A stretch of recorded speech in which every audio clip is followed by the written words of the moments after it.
All right, well, everyone, we're going to go ahead and kick off, and more people might join. More, we'll see how this goes. This is our first one, so I'm excited. But so for those who have joined and you're not currently on video, if you can share your video, that would be awesome, or take yourself off of mute.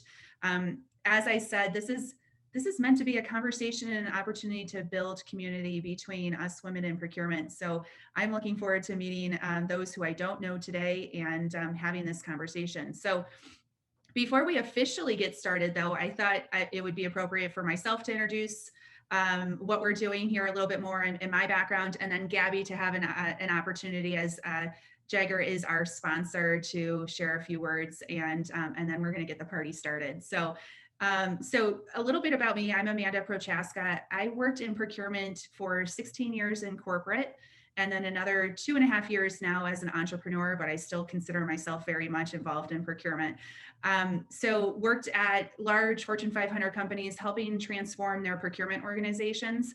And I had the lovely opportunity to not only meet some wonderful women in procurement that helped me guide my career, but also directly work for some women and men who kind of took me under my wing and helped me progress really quickly within my career. So I have a lot of appreciation for other women in procurement, how we can uplift each other, and how no one is alone. And that's what I like. The big thing that I've learned last year, the more that we can share our experiences and learn from each other, the more that we all realize that we're never alone. There's always someone out there experiencing the same thing we are, and we can help each other through that.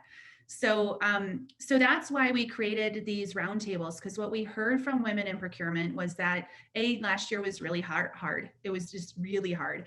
And then B, while webinars are cool and panels are cool, what we're really lacking is that sense of community, like that networking hour that we used to have at conferences where we get to meet each other and just talk.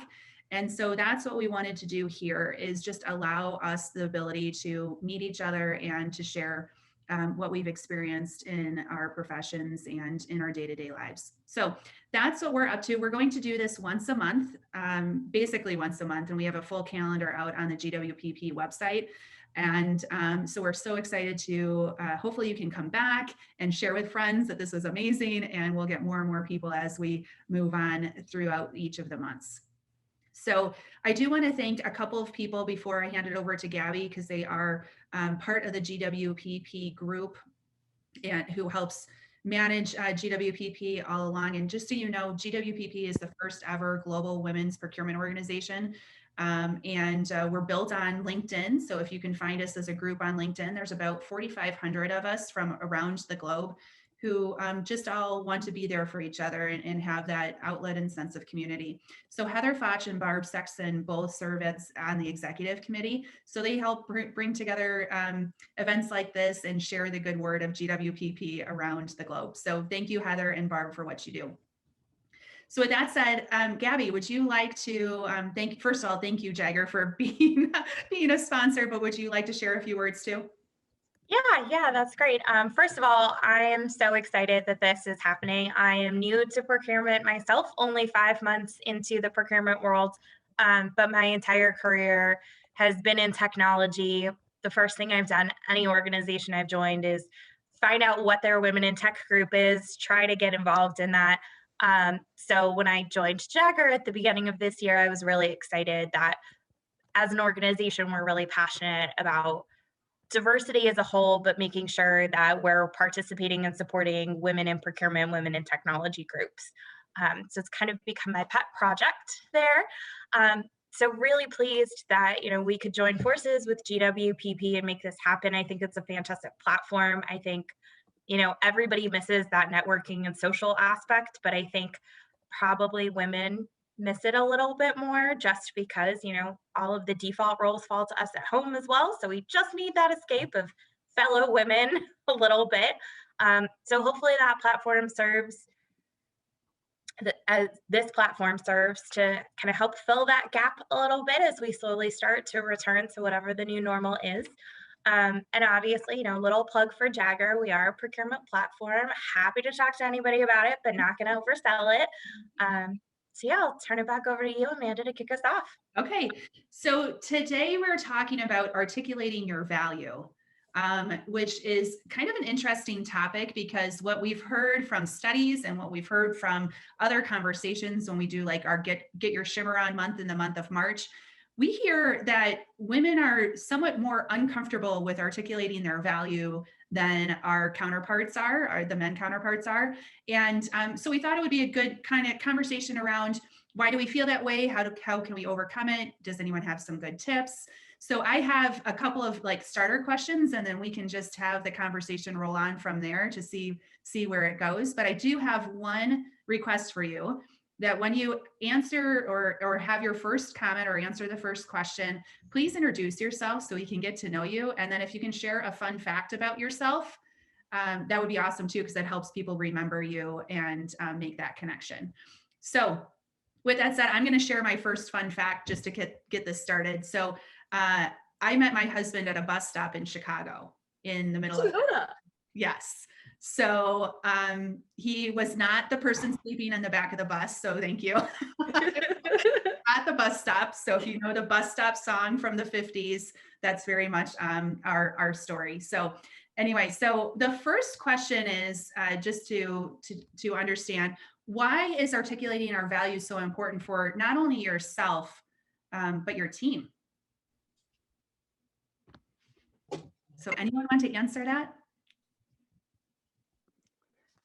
I'll go. My name's Sarah Nelson. I'm a manager. I'm the program manager at Velocity Procurement. And I have been in procurement for a few years, but it's not my original trade. So fun fact, my degree is in sports medicine. I was khaki pants, fanny pack on the sidelines for a number of years before I decided that I would like an air-conditioned office and weekends off. So I made my transition into program work in education and sports medicine, and here I am doing this in procurement. Wow.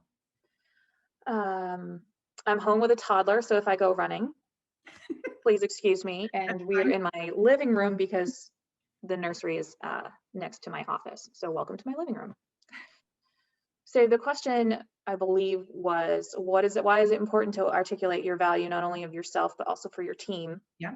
And one of the things that I have learned, for me, it's easier to start by articulating the value of the team. For me, to start with that and saying, okay, if I'm going to sell my team, you know, I'm part of that, but I don't have to take full ownership of that talent or that skill or, you know, whatever it is that I'm trying to articulate, which I'm not doing a very good job at right now.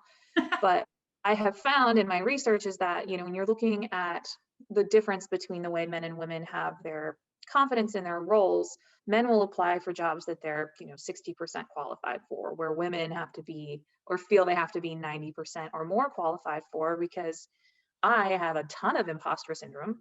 And I've had to learn that, like, okay, I'm not a procurement expert. I'm not going to come here and be a procurement expert. So I'll tell you all I'm not. I am a woman in procurement, and I have a lot of value in this industry.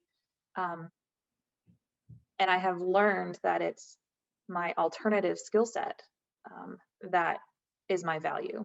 Mm-hmm. And it took a long time for me to put that narrative together, but I found that for myself, if I'm able to sort of market my team and our skills as a group, I don't have that fear of they're going to find out I'm not the, you know, the professional, and it takes that pressure off me.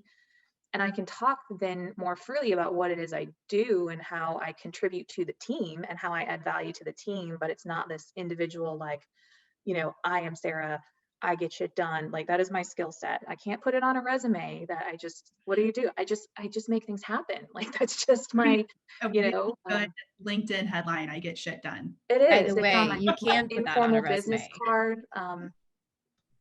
So, you know, that's just something that I take forward and helped me put my narrative together, because I would start by, this is the value of my team. And then people would kind of pull it out of me. Okay, but what do you do? How do you contribute? What is your role? And then it's like, I do some things and I do great. I mean, it's fine. I'm fine.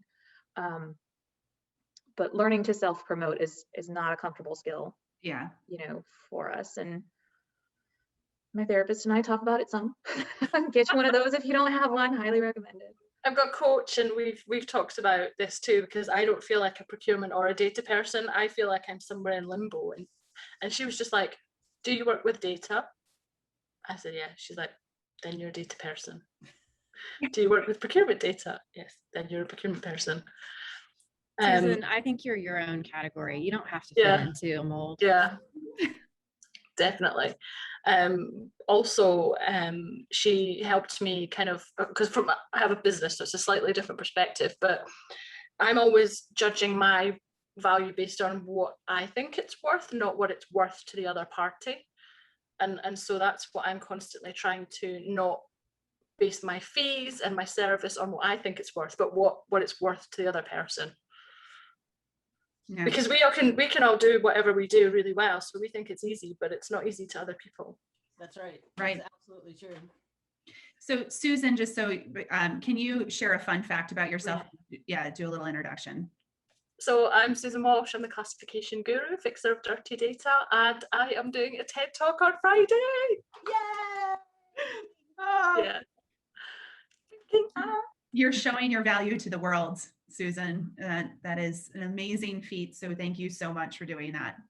It's one of my goals, Susan. I'm speaking at ISM today and Wednesday, but a TED Talk would be like.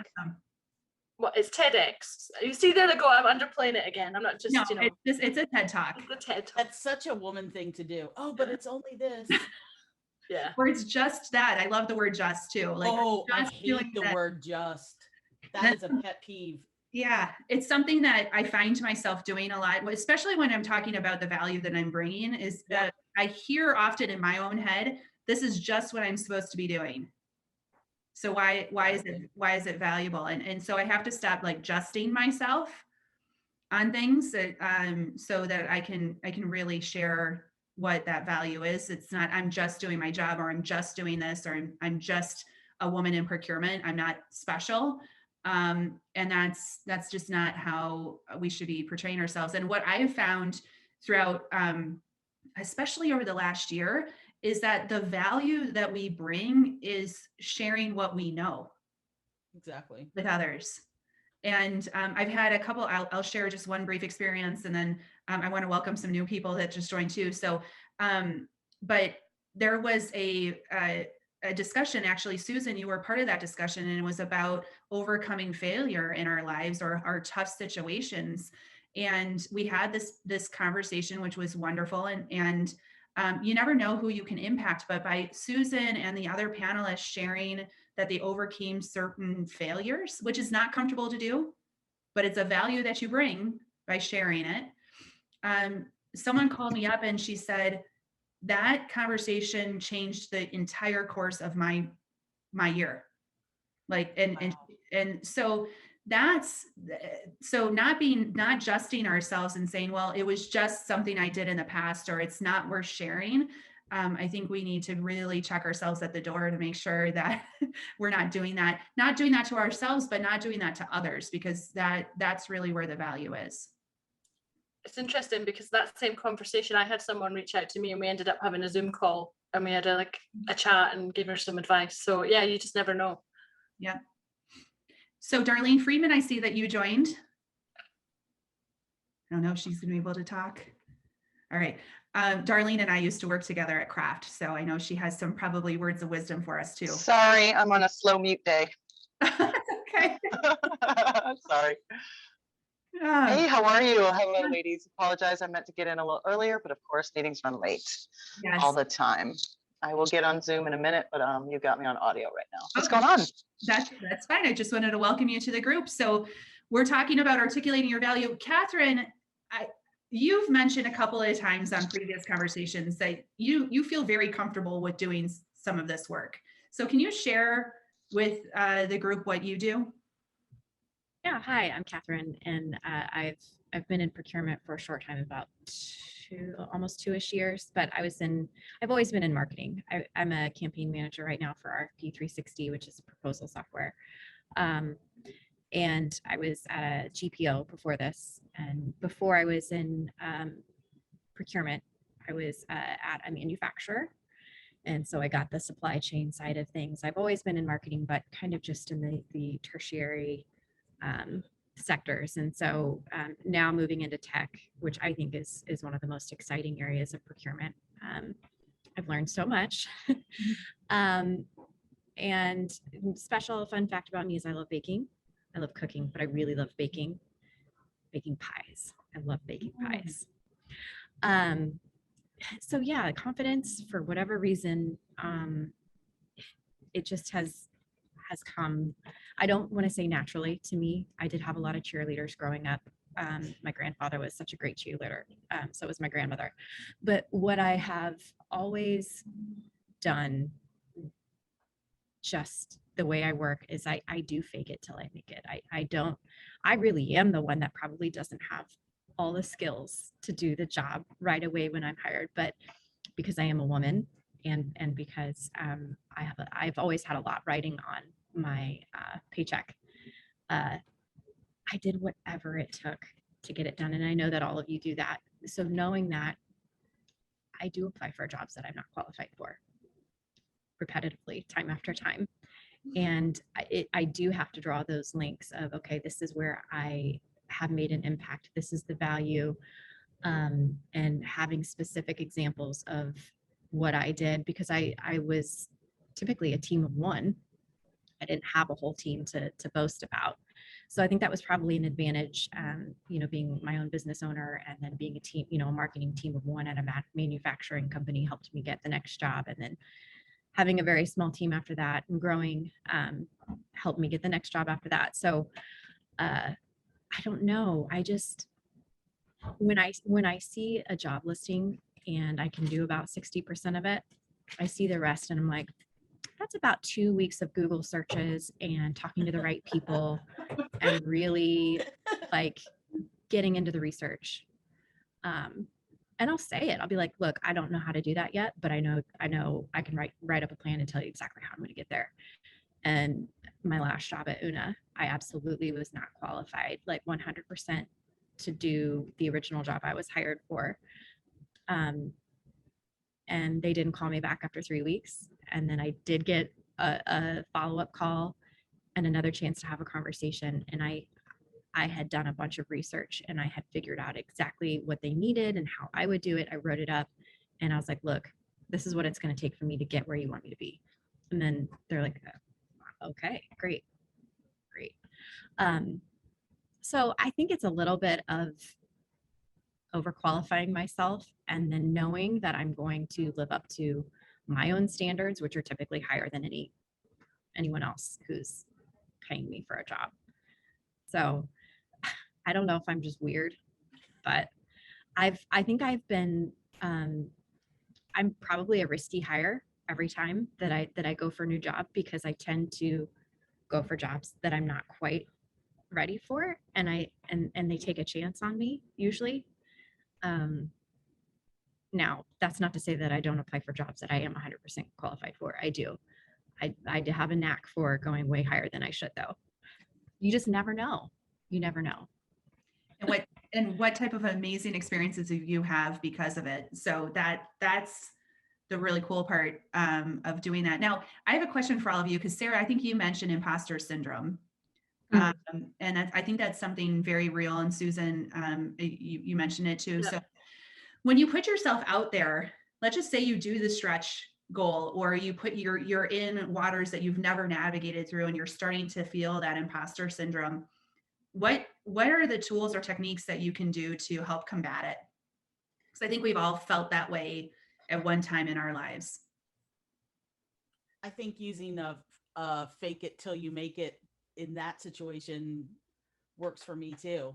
You just, when I became accountable to employees as opposed to just myself, I used to market myself as a team, knowing that every email went to me anyway.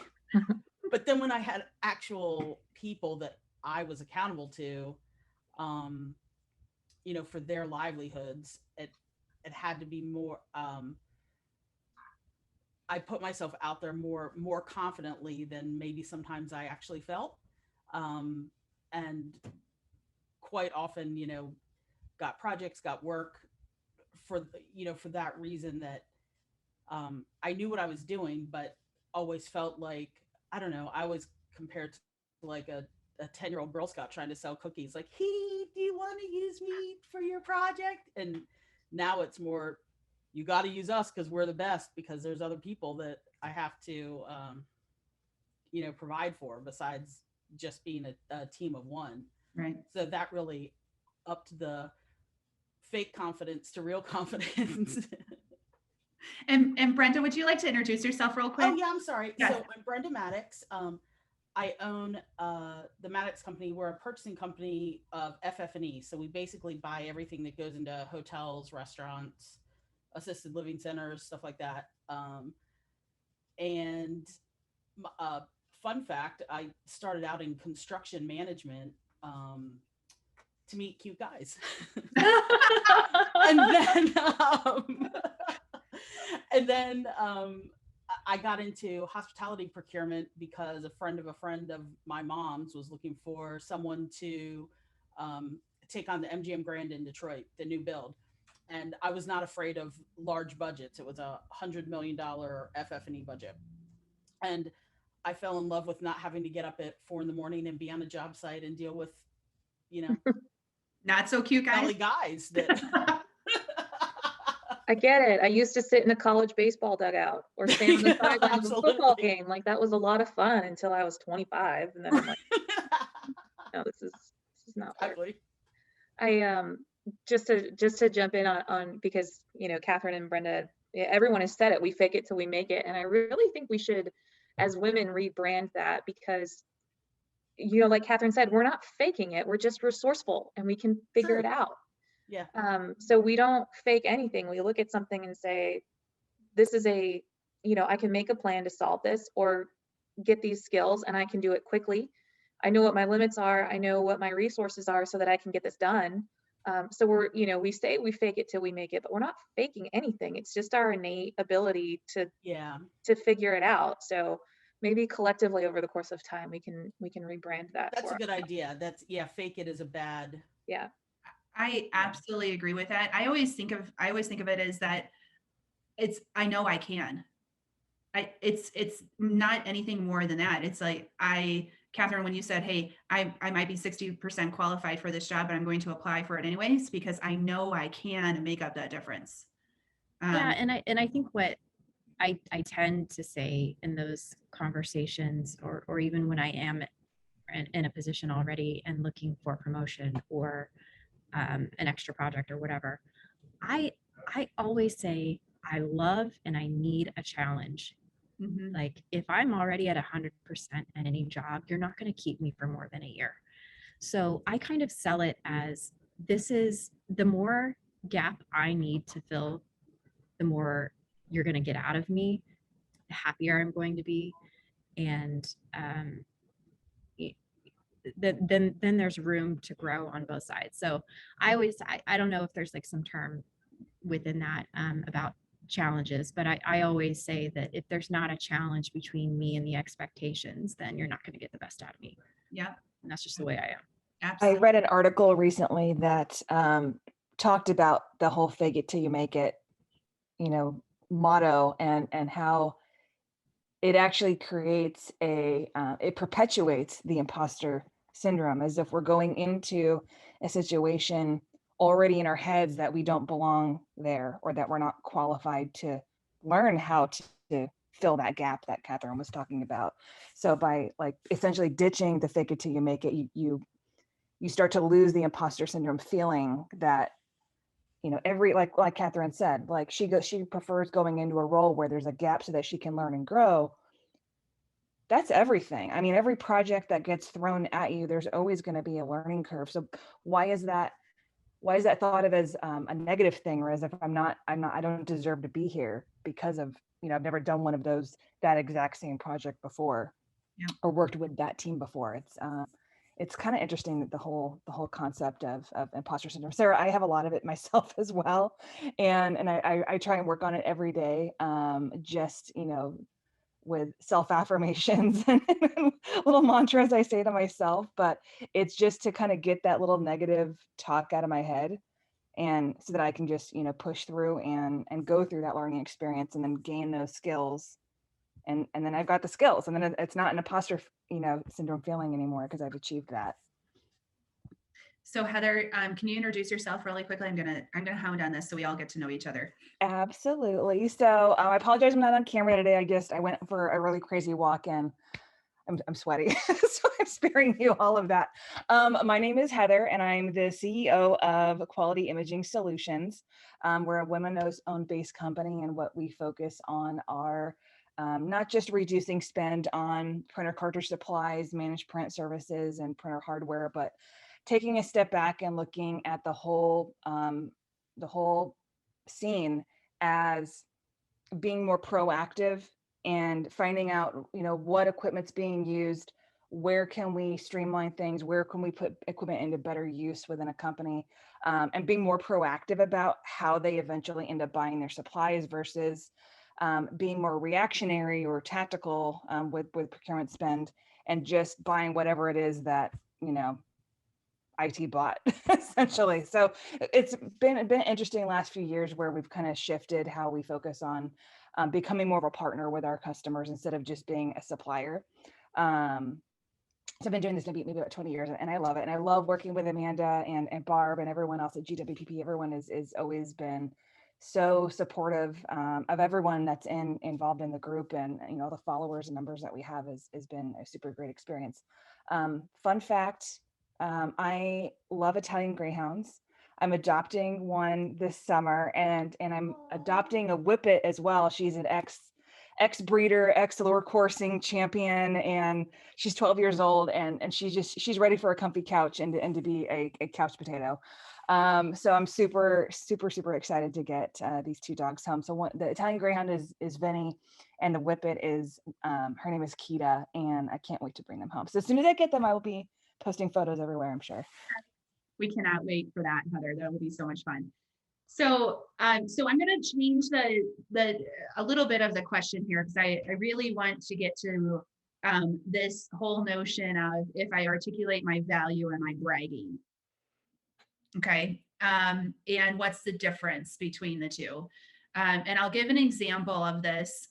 One of my good girlfriends, she runs a Women in Supply Chain series for her. It's every month. It's part of her podcast series. And what she has found is that, these women, they get on the podcast and they share all these wonderful stories about this fantastic work that they're doing in the supply chain. And then she posts it to social media, and the women don't repost it. And time again, it's because they don't want to be bragging about their accomplishments. So, so it just brought up like, oh my gosh, why are we doing this to ourselves? Like, this is, they go on the podcast, they're willing to share, but then they're not willing to so personally share their story with others.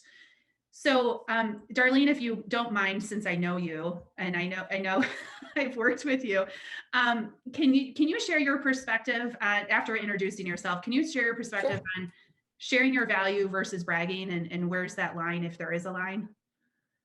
Yeah, sure. Are you getting dual? No. Okay, I'm just making sure.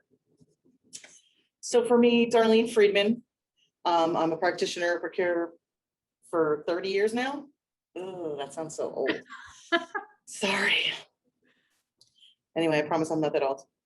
Anyway, for me, the biggest thing is between bragging and showcasing your value. Yeah. And I will say that I'm a victim of both. So I used to brag a lot about what I'd done, and it was perceived negatively, obviously.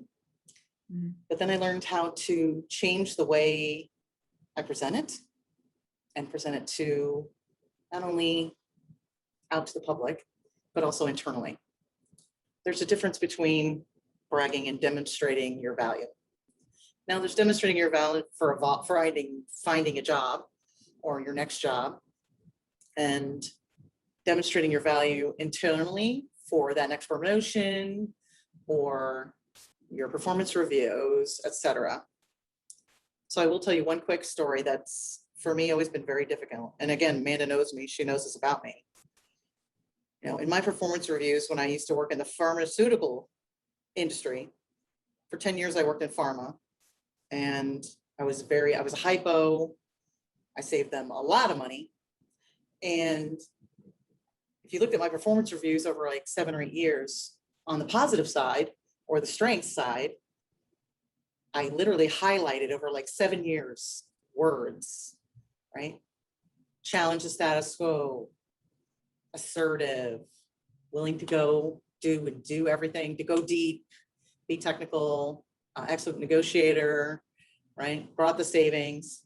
But if you also looked at the strengths area, it was some of the same words, but in a negative context. Too aggressive, scary, assertive in a negative way, challenge the status quo, but not in a good way, right? So when you go have that conversation with your mentor or somebody who's your sponsor within the organization, or you have the conversation about, I'm adding value, but it's perceived both positive and negative with the same language. Very strange to me. So I went to my mentors and I said, what, internal and external, by the way, within the company and outside the company, I said, what do I do with this? And basically what I was told was, it's not you, because you are bringing and adding the value, right? It's your approach. With some people, you have to flex your style and you have to be cognizant of who you're talking to and what their style is. Some people can handle my assertiveness, i.e. Amanda. She knows how I approach things and she knows I'm a doer, a direct person, and I will go at something and it's going to get done. But for some people within an organization or some functions within an organization, I had to flex my style because I've done everything in procurement. I've worked with everyone. I'm talking, I've sourced legal, I've sourced engineering, I've sourced marketing, I've sourced IT, and all of our HR, I've sourced HR. All of those functions, whether anybody wants to admit it or not, they have a microcosm and they have ways of working and they have personalities that I don't care what anybody says. When you work in HR, there's a certain personalities that work in HR. When you work in IT, there's certain personalities working in IT. When you work in engineering and construction, those people are different. When you work in legal, they're different. So you have to flex your style. And that's what I had to learn. And that's how I showed I could add the value, because when I go work with legal, I know how to talk to them. And I know what I can and can't do as a procurement person. When I go work with engineering and construction guys and gals, I know what I can and can't do and say to be effective. So that's how I learned, is really understanding people and how to flex your style. Yeah. And second, all of that. Yeah, go for it. So I had an executive coach for about a year last year. And he would tell me I'm a person of extremes. There's a double-edged sword, right? Because the things that I lead with are also the things that I can lose with. And he said that you've got to learn to control your edge, the edge of that, right? So, just like you said, Darlene, really understanding your audience, flexing EQ, knowing that maybe there are certain people that I can be direct with, that I have to be direct with. And there are people that need a little bit more, I don't want to call it hand-holding, but they need a softer approach. Maybe they need a little bit more time to process your points. So present it in an email first and then call to have a discussion, instead of, like, there are some people that cannot be put on the spot, and that's understandable. And, that type of pressure is not everybody's cup of tea. And being direct sometimes is not the right way to go either. I've learned that my directness does come off as aggressive or assertive or whatever. And Amanda, we've had conversations about that. Yes. And so learning your audience as quickly as possible and knowing where to flex, I think, as Darlene said, is the best way to do it. That double-edged sword and controlling your edge is what I was taught, and I am putting into practice this year. So more to come on how that's going. All right. We had a really, really good conversation. There's actually, I have to look to make sure it's on the website. If not, I'll have to publish it. We had a really good conversation about our being assertive versus being aggressive. And what does that mean? And is it different for women versus men? And it was really, really good conversation that we had in the month of March. So so thanks for those comments. I do have a question for you, because when I became an entrepreneur, I felt like I was a used car salesman when I was trying to go out and share the value that I can bring to companies. And every time that I felt like I was a used car salesman, I would turn into a used car salesman, if I can use that language. Like, nothing against used car salesmen, but I think you guys know what I mean. And so one thing that was like an aha moment for me was to start sharing stories. Instead of going through like X, Y, and Z, this is what I do for you, I share a story of something that we've done for another customer. And it became so much more natural to me to be able to articulate value in that way, versus going through like the facts and figures. So I don't know if anyone else has tips, like when you're in a situation where you're either needing to do that personally or for your team, what brings out that comfort level where you can really shine in front of others? Yeah, I had this conversation with my coach, actually. She was like, you should post about that you've done this. And I'm like, oh, I don't want to boast. And she's like, but it's not boasting, it's a fact. It happened, you did that, it's not boasting. And so I try to always remember that now, that, when I'm telling people that I'm doing stuff, it's a fact. I'm not boasting, it's just a fact. Yep. You did it. You were able to. Yeah, it happened. I can prove it. Yeah, I always think of that as more like it's your personal brand as well. And I mean, being a marketer, that's gonna be my go-to. But it's all about, like, if you would say those things about your company, your organization, your coworkers, things like that, like you're just putting that framework around it. So it's not bragging. It is, Susan, like you said, a fact. Something you've done is something that you should be recognized for. I don't think that it's bragging, especially when, like, on social media, if you put it on LinkedIn and then you see the comments from other people, like, it's always recognition and like, oh, you're so deserving. It's not like, why are you bragging? Yeah. Really nobody's ever going on there like, stop talking about yourself. That's true. That's right. It's true. But people are really supportive. Yeah. And so often we don't put ourselves in that position to allow people to be supportive of us. Like, we will hold back that information because we think we're bragging or we think we're doing something. And then we don't allow people to help celebrate that success that you had. So I always look at it in that kind of lens, like, are you allowing other people to support you too by sharing or not sharing what you've accomplished? Well, and there's that little tiny nigglet that you're worried about, all the trolls and haters coming out, and then you have to try and defend yourself later. But I don't find that as much on LinkedIn. I prefer LinkedIn to anything else because it seems like there's a lot less, I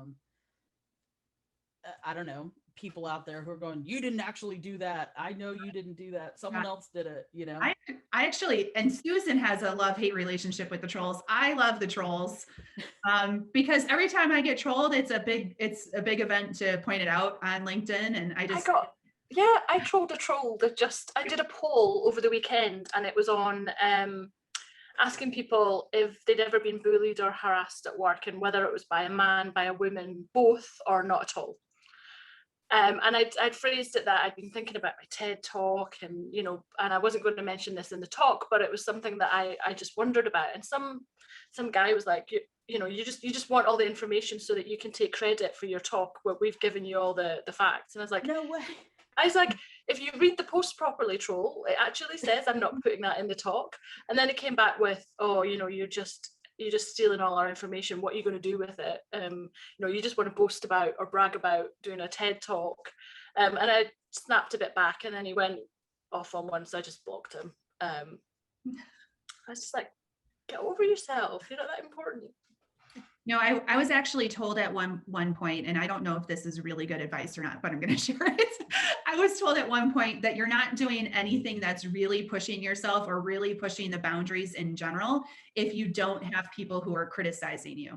So I heard that too. Yeah. So I always like, whenever I get those people who are critical, now sometimes you have to listen to the feedback because sometimes it's an adjustment, like you need to understand your audience or you need to do something like that. But if you're getting some criticism, I was like, okay, that's a bit of a compliment too, because I know that I'm pushing something, I'm pushing the boundaries, I'm doing something that might be a little bit different. So I'm okay, like if you reframe it in that way, like I'm okay with putting the post out of what I've done, or I'm okay with people you know, sharing what they've learned, because you're helping somebody else and you're allowing people to celebrate. And you're also seeing if you're pushing those boundaries at times. My favorite one was, this isn't Instagram. Oh yeah. Yeah.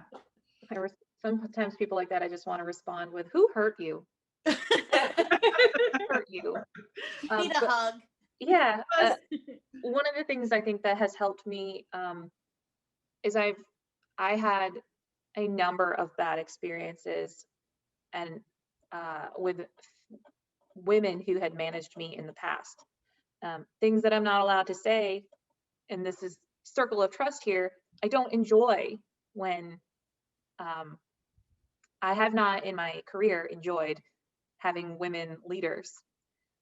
And it is not about women, it is about them. Mm-hmm. But what that has done for me is it has put me on a steadfast mission that I will not be that type of leader. And I try to position myself in a way that says, okay, I'm going to share this experience or boast about an accomplishment in a way that's going to help the next one. Because we kind of have that service to each other to help elevate each other and support each other, just sisterhood. Yeah.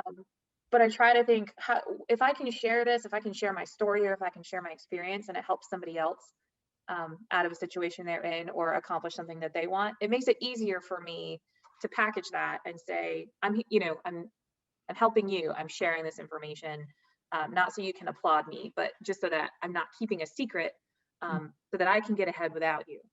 Yeah. Yeah. The more Sarah, I can only say that I say amen. No, I've been in procurement again 30 years.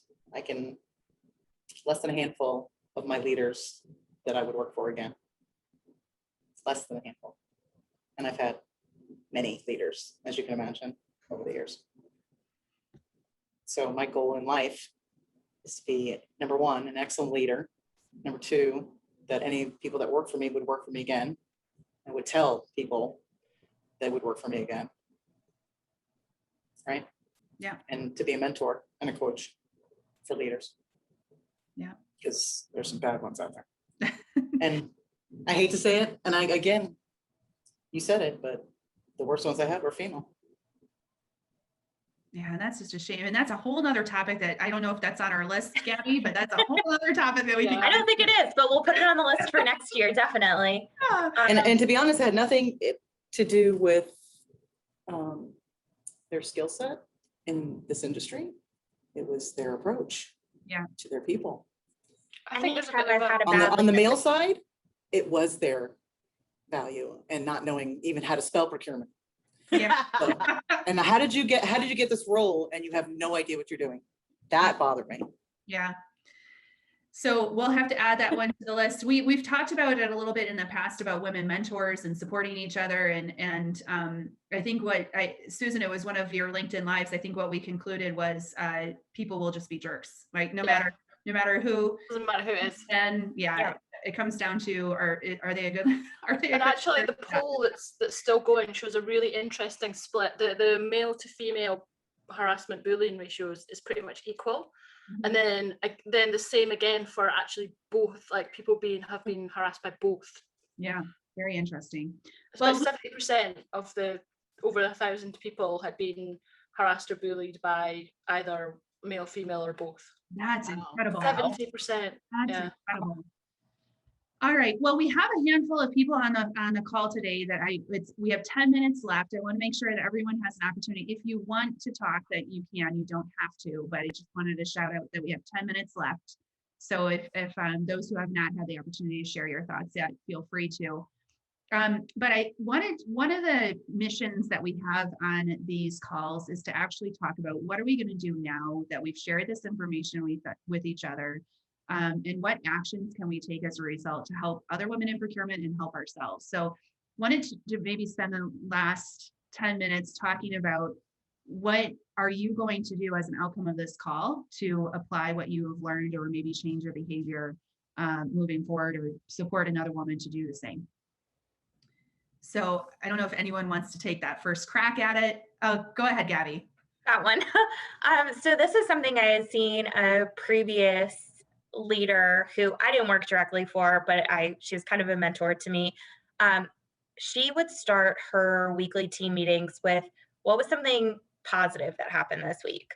And it could be personal or business related. And I think it just helps get everybody more comfortable with sharing their value, their successes. And so that's something I'm planning to implement with my team. Just get more comfortable talking about those positive things. So that way, when it comes time to share something exciting like a TEDx that you're doing, there's not that imposter syndrome or fear that you're bragging. It's just sharing another positive. Fantastic. That's something that works so well. And it's something that we each individually can do too, to like, if you want to even jot down, I have a journal where it asks you, what was the greatest thing that happened to you today? Or the greatest thing that you've accomplished today. And then you get to write it down, and it just helps you reflect on the value that you are bringing each and every day. What's something else that you've thought of?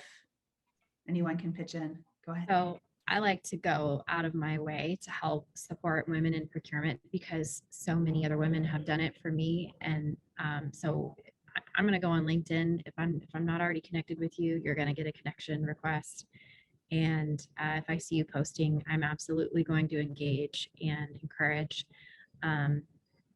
And like I said, this is something that's been done for me in the last couple of years, and it's been amazing to see so much positivity for women in this industry. Like I've been blown away by how much, the few of you on this call that I know, how much you extend yourselves for other women, and I just want to keep it going. Thanks, Catherine. That's nice, because I do the opposite way. I do it because nobody did it for me. So I want to make it easier for other women. Love that. Love that. I think I'll take a little note from Catherine and Susan and just go and put out some boasting posts that I've been sort of sitting on that I'm really excited about. And then I get really nervous and don't do it and think, screw it. You know, that a potential client could see that, and that could just be the spark they need to get in touch. So Heather, I don't know if you're there, but Heather's had an amazing journey with some of that. And now because of some of her posts on LinkedIn, now her own customers are coming back calling her the toner queen. So, I mean, she must have some really good marketing people behind her to help her with that. I have no idea who did that. But yeah, so that it's amazing who you can attract. And even if you're not owning your own business, if you're a practitioner and you're starting to put your thought leadership out there and sharing with others and commenting on other feeds, the amount of opportunity that comes to you is absolutely amazing too. Right. And the doors that it opens. So I'll make a commitment to you, Brenda, that if you do that post, I will 100% help support you, comment. Yay. Yes, whatever we need to do.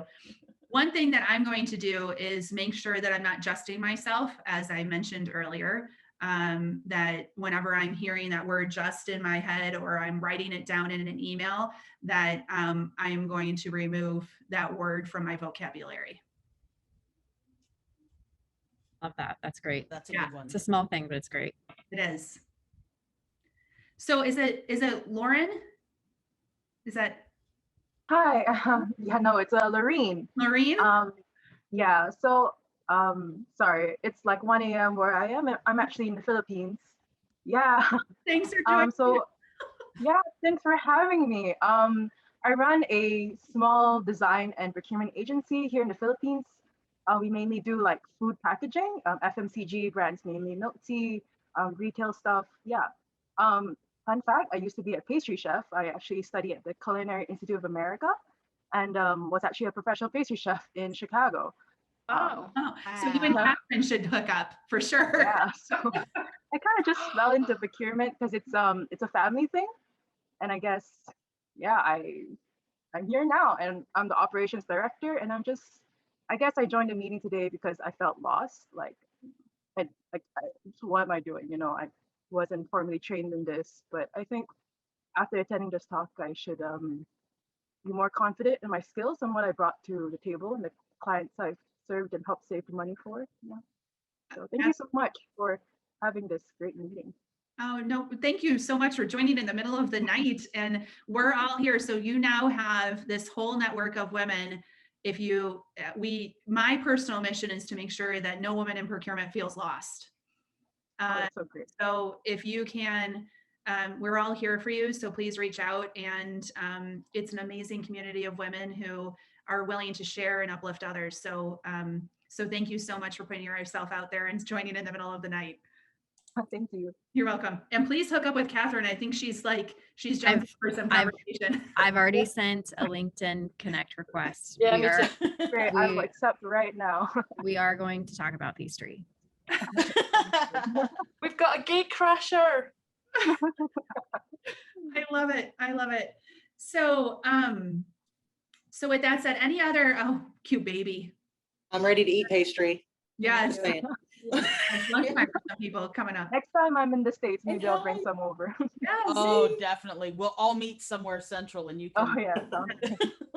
Our first big post COVID GWPP conference. Yeah, Kansas City is really central, FYI. RFP 360 will host. Who's this little nugget? Who's the little nugget? This is Eleanor. Hello, Eleanor. Hey. Oh, what a great name. Our next a woman in procurement. We're getting them young. That's right. Yes, and modeling for her has changed the way that I do a lot of things as a woman. Yeah. Now, because I don't want her to have the challenges that I have. Mm-hmm. Yeah. She's Can beautiful. you say hello, Eleanor? Can you say hi? We are moving to Fort Leavenworth in a few weeks, so Catherine will be up your way soon. Okay, yeah, that's just right outside the city. Right outside near nothing. True. I'm going to prison. I just tell everybody, I'm like, I needed a vacation. I'm going to prison for a year. Tired, very tired. All right. So I just want to thank you all for sharing today. This was amazing. As I said, we have a whole series of these cafes that we're going to be doing every month. The full schedule is out on the GWPP website. So it's globalwpp.com/events.